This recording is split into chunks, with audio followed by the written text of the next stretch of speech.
Hello again and welcome to episode 67 of Main Street Martin and our 2026 holiday in the Portuguese coastal town of Olhão in the Algarve. I'm gonna go write a million songs if that's the way to be. I'll write a class to beat them all and go down in history. I'll be the one to reach the stars, but only if you're with me tonight, 'cause that'll be the life.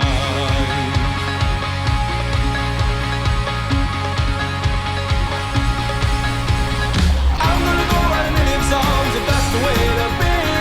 I'll let a class to beat them all and go down in history. I'll be the one to reach the stars, but only if you're with me tonight, 'cause that will be the life.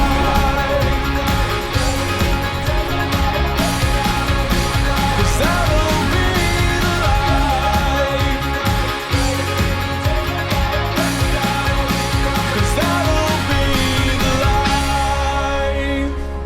So first of all, a quick reminder that you can still check out all of the previous episodes right here on the channel, and if you enjoy any of the videos, please make sure you click on the like button, ring the notification bell to be informed of any future videos, and please help the channel if you can by subscribing.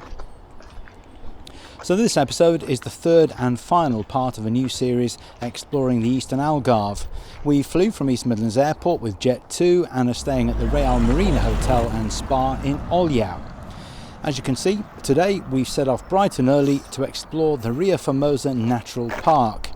It stretches for close to 60 kilometres or almost 40 miles along the southeastern coast of Portugal between Faro and Tavira. It's a maze of islands, sandbars, lagoons, canals and marshes.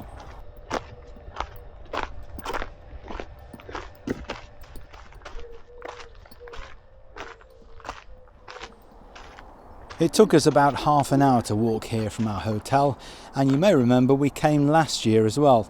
It's well worth visiting, but make sure you bring water, comfortable walking shoes, sunscreen and a hat, as there's very little shelter here.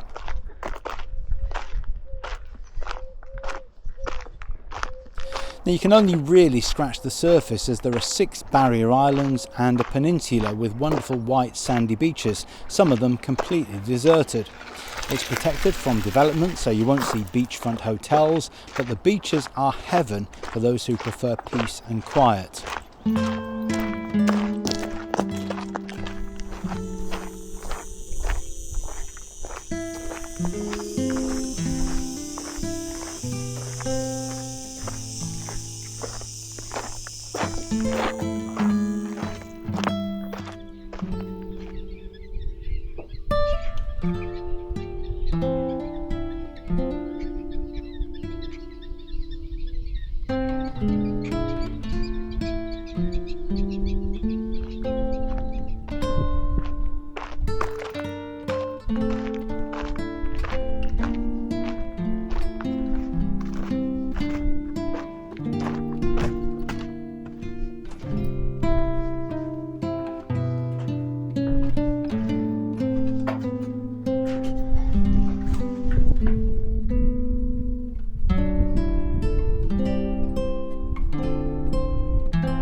Tide's out. It's drier, isn't it, than it was when we were here last time?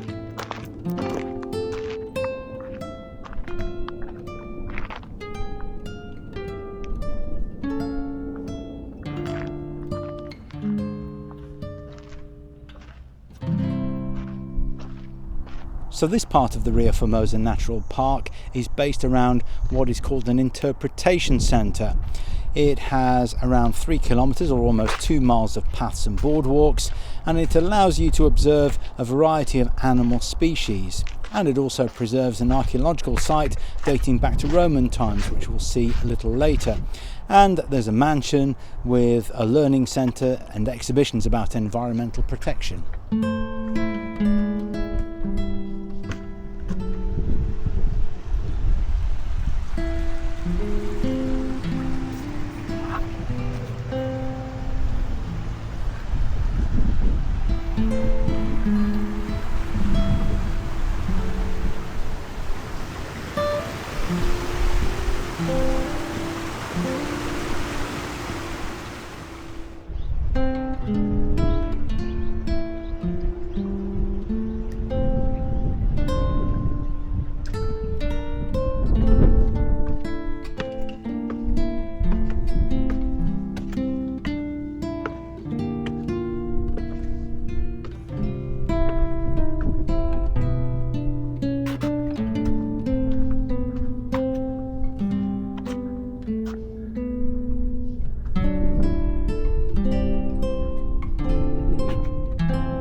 It's possible to see a variety of wildlife here, including chameleons, the world's largest concentration of seahorses, flamingos, storks and other resident and migratory birds. Another native of these shores is the Portuguese water dog, a rare breed that became famous when President Obama chose it for the family pet at the White House.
Well, I tell you what, if you do come, particularly in the height of summer, please take care, bring water, sunscreen and wear a hat. It's getting to lunchtime now and it's getting really, really hot, so we're going to have a drink here in the picnic area under some trees before heading back to Olhão.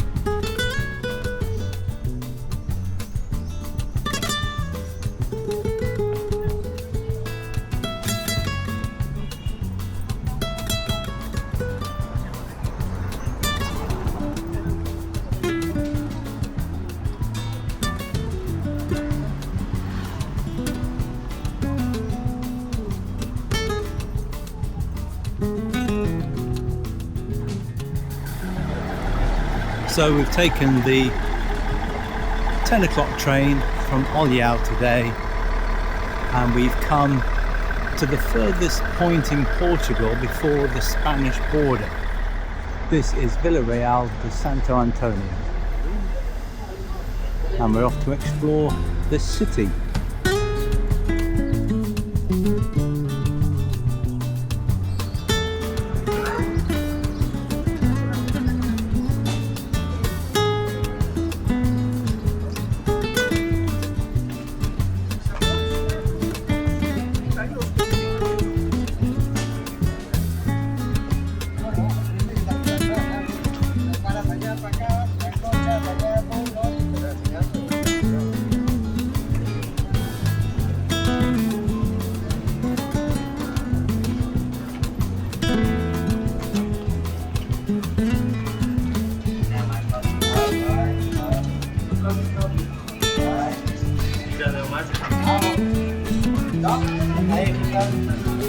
¿Quieres más favor o no? Vamos.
So the Eastern Algarve's proximity to Spain means that day trips, overnight stays and so on are a real possibility here.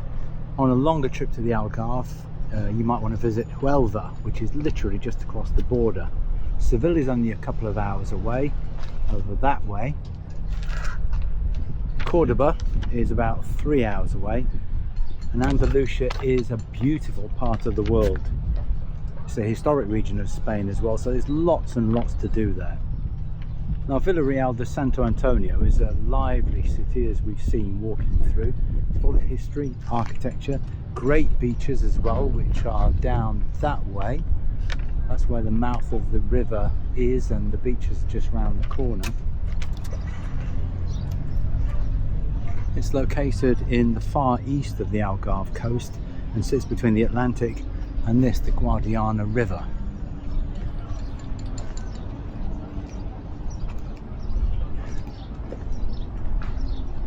So as you saw, we took a 15-minute walk into the historic town from the railway station.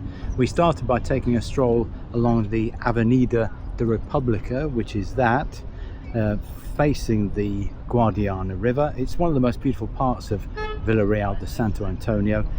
Some really glamorous buildings along there, and we took a look at that building. You can see there the Grand Hotel Guadiana, because Vila de Santo Antonio's harbour is stunning, placed at the riverside here, and you can not only take trips on the boat, but you can also get a ferry across to Spain, and the ticket office to get the ferry is just here.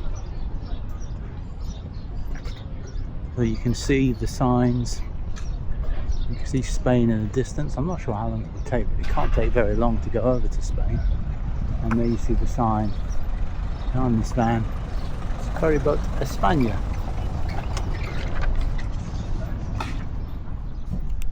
Now, if you've watched our previous episodes in Olhão and along the Algarve coast, we've talked a lot about the earthquake in 1755. This place was actually a new settlement, and it was commissioned by Joseph I of Portugal and his chief minister at the time, Sebastião José de Carvalho e Melo, who was the Marquis of Pombal, and that was following the great earthquake in 1755. The Marquis played an important role in the reconstruction of Lisbon as well, which led to a new architectural style that would be named after him, Pombaline. Now that style was used here in this new settlement, which was reportedly built to increase the country's occupancy near to the frontier with Spain. Its grand buildings lining the Guadiana River, it's rumoured that the new city was built to upset the neighbouring Spanish city of Ayamonte across the river. And that's what we can see over there. And then, as I mentioned before, opposite the harbour is Avenida da República, and Praça de Marquês de Pombal is further up, designed to be the civic and commercial centre of the city, with the city council and the church there, as well as the jail, local armed forces and so on. We had a look at that on the way down to the harbour here. The square there is framed by two-storey buildings with shops on the bottom floor and houses on top in the typical Pombaline way. The place has the traditional Portuguese mosaic pavement with patterns converging to what is a central obelisk dedicated to Joseph I of Portugal. And you'll find clothes and craft shops there as well, some of which we've already had a look at, as well as restaurants and cafes in the lively square.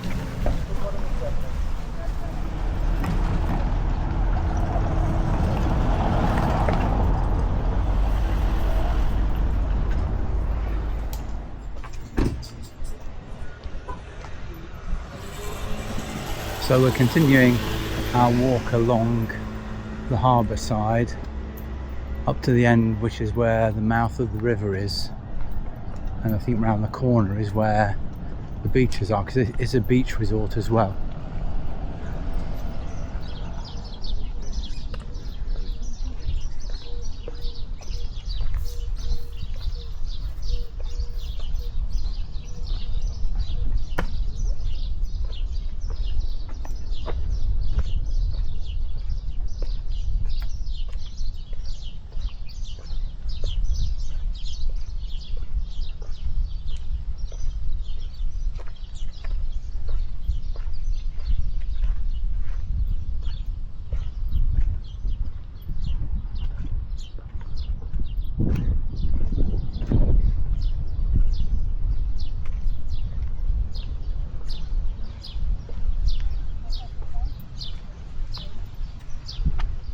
So across the river you can see some of the big resorts there. We've been to that part of Spain a few times, Costa de la Luz in the Isla Canela area, and you can see there are some of the big hotel resorts over there,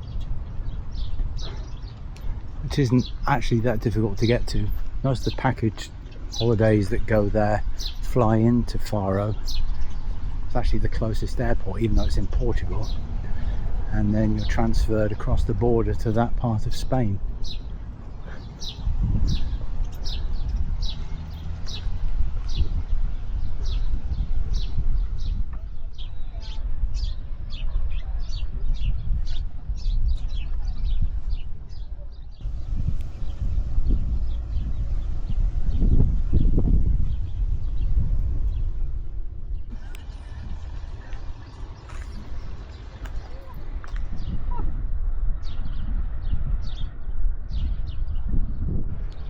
Well, we've walked as far as we can, I think. Still a way to go to the actual mouth of the river, but you can see it from there. And look at the expansive beaches over in Spain on the other side of the river. But we come to a gated boat yard here with an old tug there and lots of fabulous yachts. So we're going to have to turn right here. A lot of derelict buildings, not sure what they were down this end, but in the background there is a fabulous pine forest, so we're going to make our way to that.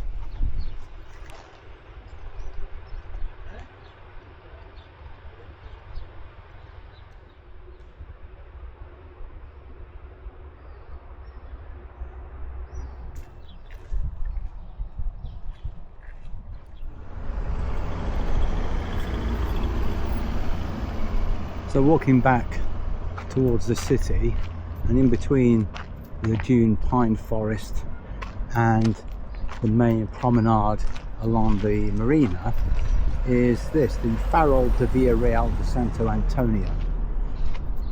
It's a lighthouse. It was built in 1923, 46 meters high, and it's been modernized several times. In 1927 it was electrified for the first time through an oil powered generator. Then in 1947 it was connected to the local electricity grid, and then in 1957 a lift was installed, and it still operates to this day, guiding vessels for both Portugal and Spain. It's got a range of more than 29 miles apparently, and every Wednesday the lighthouse opens to the public and you can go to the top with what I'm told are breathtaking views of the Guadiana River, the city and the coast of both Portugal and Spain. Sadly, as it's a Thursday, it's not open today. We badly planned that, so we can't go up, but it's nice to come and see it nevertheless.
I have to say that that's one of the reasons why we've not perhaps done as much as we'd like to here today.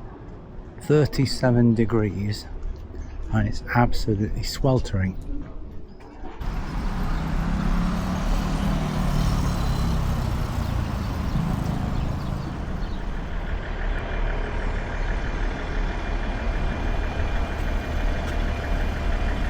So we've given up going up to 37, 38 degrees and it's absolutely scorching. So we're going to get the train back to Olhão. Now, as well as the towns we've already visited like Tavira and Olhão, other places you might like to explore include Algarve, which is a hidden hill town on the upper stretches of the Guadiana River. With plenty of nature, it's the rural, quieter Algarve experience. And there's also Castela Velha.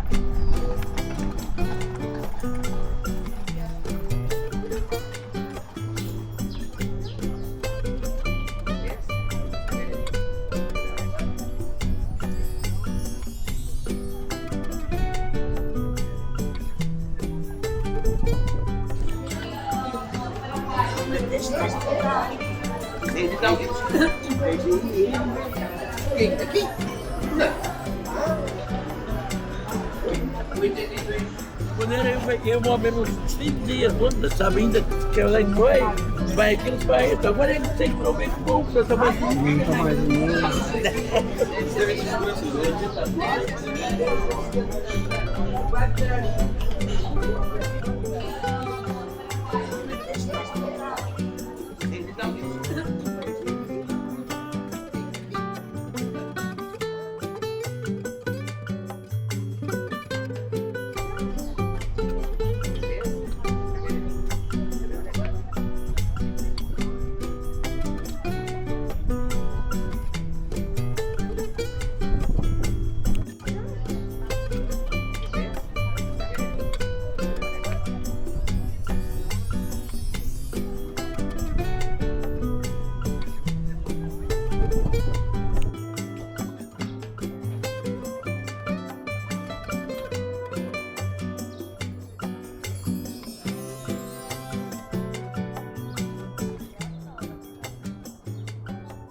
The Olhão City Municipal Museum is a fascinating place to learn more about the history and the culture of this picturesque Portuguese city.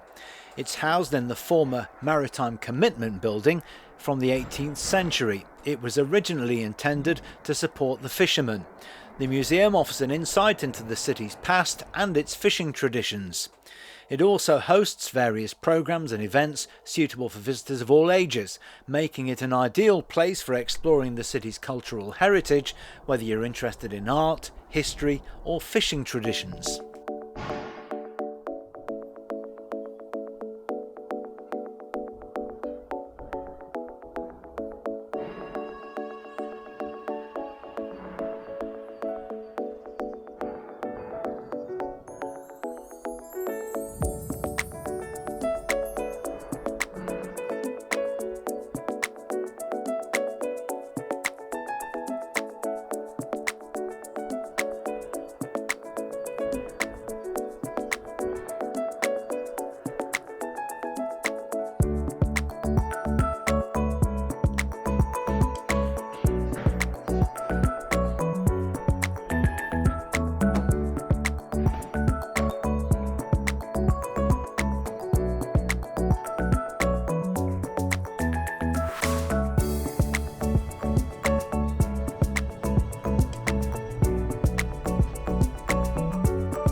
Well, that's it for another episode, I'm afraid. I hope you've enjoyed our 2026 holiday in Olhão in the Algarve. It's a place we would certainly recommend.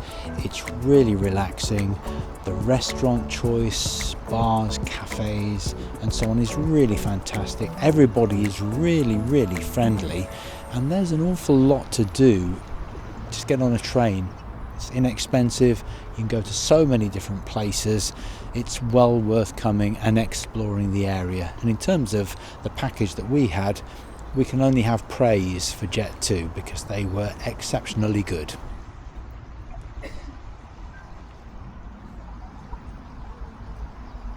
So before we finish, a reminder that you can find out much more about our 2025 trip to Olhão, Tavira and Faro in episodes 56 to 59. There's a lot in that we didn't do this time around.